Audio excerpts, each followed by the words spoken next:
nom du Père et du Fils et du Saint-Esprit, le Seigneur soit avec vous.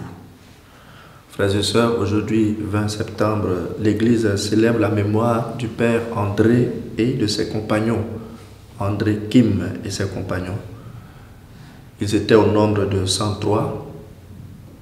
Il y avait des laïcs, des hommes, des femmes, des jeunes, des enfants qui ont été martyrisés pour leur foi et leur sang a fécondé la terre de Corée.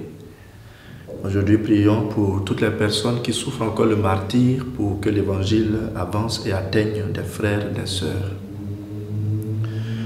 Esprit Saint, Esprit d'intelligence, éclairez-nous, enseignez-nous. Esprit de conseil, dirigez-nous. Esprit de force, fortifiez nos faiblesses. Esprit de crainte, délivrez-nous de tout mal. Esprit de paix, donnez-nous votre paix. Évangile de Jésus-Christ selon saint Luc. En ce temps-là, il arriva que Jésus passait à travers villes et villages, proclamait et annonçait la bonne nouvelle du règne de Dieu. Les 12 l'accompagnaient, ainsi que des femmes qui avaient été guéries de maladies et d'esprits mauvais.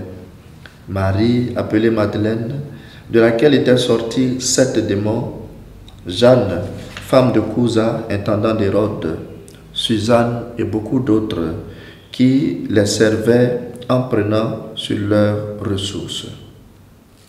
Acclamons la parole de Dieu. L'évangile de ce jour fait une lucarne sur l'entourage féminin de Jésus dans sa mission d'évangélisation.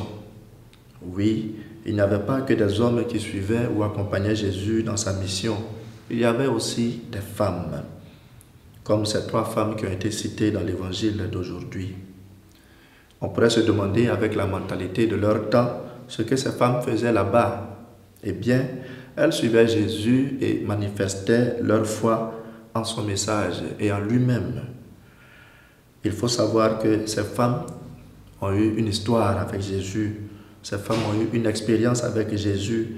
Elles ont été délivrées, elles ont été sauvées et désormais elles sont devenues disciples. Elles l'écoutent et mettent en pratique ses instructions.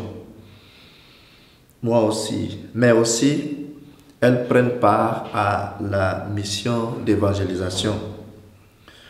Chères femmes de notre Église, sachez que vous avez votre place dans l'Église en tant que femmes disciples et que vous êtes des partenaires du Christ quand vous donnez de votre temps, de vos énergies, de vos expertises et de vos moyens pour l'avancée de l'œuvre de Dieu. Que le Seigneur vous fortifie dans votre collaboration à son œuvre et vous fortifie dans votre témoignage de femmes disciples, chrétiennes engagées pour et dans son Église. Et que le Seigneur vous bénisse, lui qui est Père, Fils et Esprit Saint. Amen.